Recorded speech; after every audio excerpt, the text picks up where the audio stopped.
Good morning and welcome to KidNuz. I'm Tori. Today is Friday, February 4th, 2022. And we begin with opening ceremonies for the 2022 Winter Olympics just getting underway. The festivities began at 8 p.m. in the host city of Beijing, China, which is 7 a.m. East Coast time in the U.S. First up is the always colorful Parade of Nations with 3,000 athletes from around the world following their country's flag into the national stadium, which is also known as the Bird's Nest. And although competition has already begun in several sports, the games aren't officially open until the Olympic flame is lit. One athlete already getting extra attention, 18-year-old freestyle skier Eileen Gu, who is poised to become a breakout star. She was born, lives, and trains in the U.S., but she is competing for China, where her mother was born. It seems to be paying off. She's taking that country by storm, already has a modeling contract, boatloads of endorsements, and is a favorite for 3 gold medals.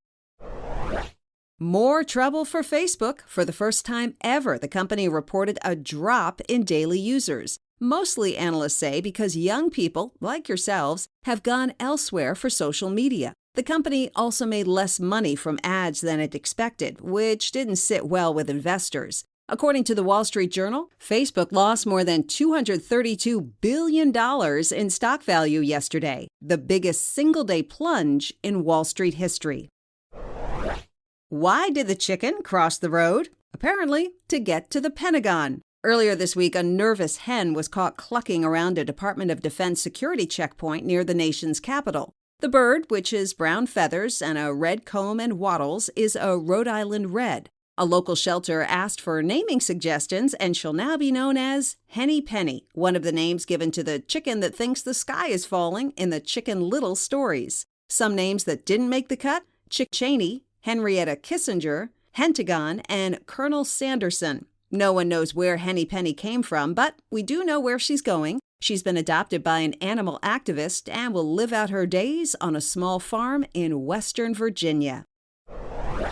For some, it's a bridge too far. Amazon founder Jeff Bezos is trying to convince the Dutch city of Rotterdam in the Netherlands to take apart, then put back together, a historic span affectionately known to locals as De Hef. The steel Koningshaven Bridge spans Europe's busiest cargo port. It's also in the way of Mr. Bezos getting his still-under-construction super yacht from where it's being built to the open seas. When the ship is finished this summer, it will measure 139 yards, nearly a football field and a half, which Boat International says will make it the largest sailing yacht in the world.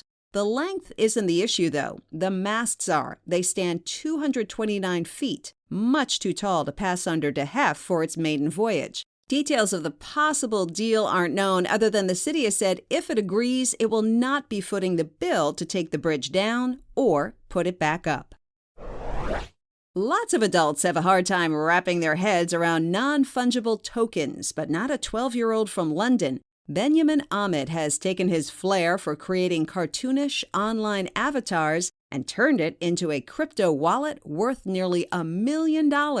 At the heart of his 3,000 digital images is a whale, which he accessorizes with baseball caps, top hats, and sweatbands. The 8th grader learned the basics of coding when he was just 5, taught himself how to use the NFT marketplace and how to generate his own profile pictures, and released Weird Whales in June of 2021. Benjamin keeps his fortune in cryptocurrency and reportedly hasn't converted or withdrawn a penny. More important than the money, he says, is his family's pride in his success.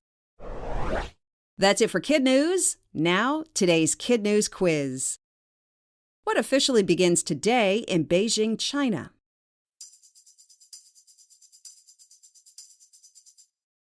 The 2022 Winter Olympics. Which social media company just had the biggest one-day value loss in U.S. history?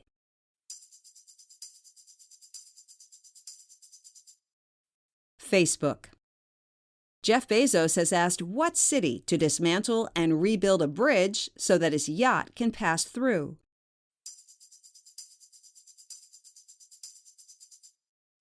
Rotterdam in the Netherlands.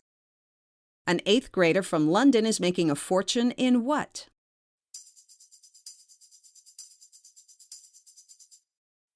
digital content known as non-fungible tokens. In today's Kid News Kicker, a tale of a porcupine pufferfish named Goldie, ever-growing teeth, and an emergency visit to an animal dentist. Pufferfish, we've learned, have chompers, and Goldie's grew so long she had trouble eating and started to lose weight. That's when her owner whisked her from fishbowl to dentist chair for a trim of her pearly whites. Apparently, that procedure isn't uncommon for pet porcupine puffers because their teeth, or beaks, don't stop growing.